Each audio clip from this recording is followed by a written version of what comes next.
প্রিয় দর্শক, কেমন আছেন? আশা করি ভালো আছেন।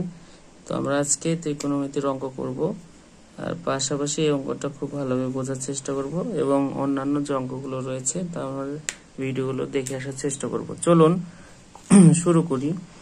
আমরা আস্তে আস্তে প্রায় অনুশীলনী শেষ করে দিচ্ছি। তো অনুশীলনী শেষের পাশাপাশি অঙ্কগুলো খুব সুন্দরভাবে বুঝিয়ে দেওয়া হয়েছে, সেগুলো আমরা দেখে আসার চেষ্টা করবো। যারা নতুন রয়েছেন অবশ্যই চ্যানেলটি সাবস্ক্রাইব করে পাশে থাকবেন।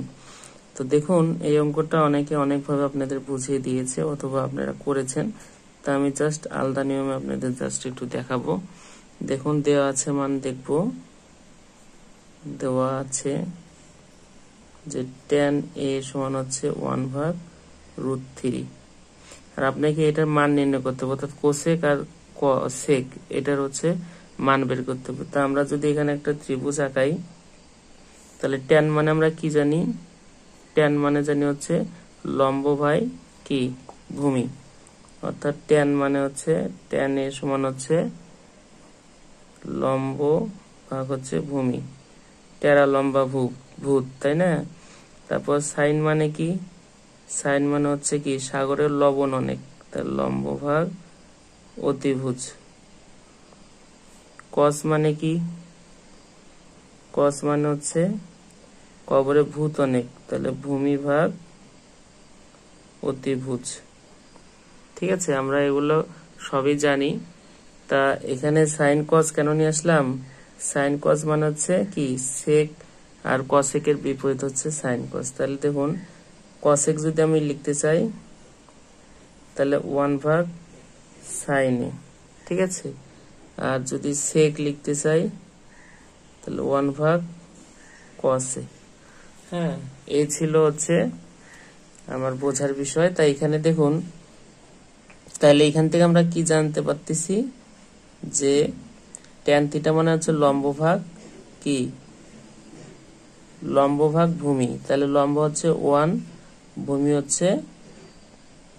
√3। তাহলে এখানকার অতিভুজ কি হবে? অতিভুজ হবে 2, অর্থাৎ লম্ব স্কয়ার প্লাস ভূমি স্কয়ার। হ্যাঁ, লম্ব স্কয়ার প্লাস ভূমি স্কয়ার ইকুয়াল অতিভুজ স্কয়ার। ঠিক আছে, লম্ব কত? 1, ভূমি কত? ভূমি √3, তাহলে এদের রুট স্কয়ার করলে 3, এটা 1 1, তাহলে 3 1 4 4, আর অতিভুজ স্কয়ার যদি রুট করে দেন তাহলে কি 4 কে রুট করলে 2 হয়। তাহলে দেখুন, এখান থেকে যদি আমরা লিখতে চাই তাহলে আমরা কিন্তু লিখে দিতে পারবো এই ত্রিভুজ থেকে। তাহলে এখানে ট্যান থিটা মানে এটা, তাহলে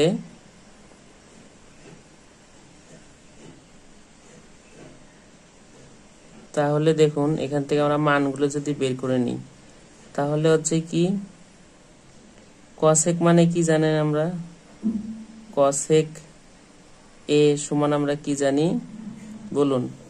কসেক মানে সাইনের বিপরীত, মানে অতিভুজ ভাগ লম্ব। এই যে সাইন নিচে দিলে এটা নিচে গেলে কি উল্টায়া যাবে। হ্যাঁ, তাহলে আমরা জানি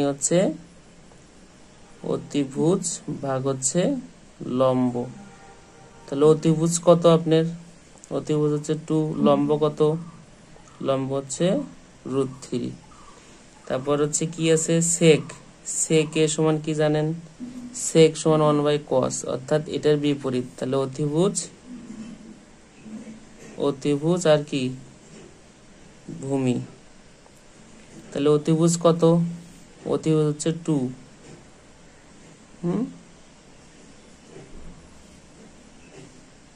অতিভুজ 2, আর ভূমি কত? ভূমি √3। অর্থাৎ এখানে দেখুন, এখানে আমার একটু ভুল হয়েছে। এখানে কি লম্ব 1, ঠিক আছে। তাহলে এখানে কি আসতেছে 2, আর এখানে আসতেছে এটা। হ্যাঁ, এটা যদি আমরা মার্ক করে দেই তাহলে আপনারা ভালো বুঝবেন। এটা 2। হ্যাঁ, এটা খুবই ইজি অঙ্ক, আমরা জাস্ট মান বের করে নিলাম। তাহলে এখান থেকে আমরা বের করে নিতে পারবো। তাহলে এখন মানে যান, গেলে দেখতে পাবেন যে কসেক স্কয়ার এ মাইনাস সেক স্কয়ার এ, আর নিচে আছে কসেক স্কয়ার এ প্লাস সেক স্কোয়ার এ। তাহলে এখান থেকে কসেকের মান কত 2, তাহলে যে 2 এর উপর স্কোয়ার মাইনাস সেকের মান হচ্ছে 2 ভাগ √3 তার উপর স্কোয়ার, তার নিচে সেম খালি প্লাস হবে, প্লাস হচ্ছে 2 ভাগ √3।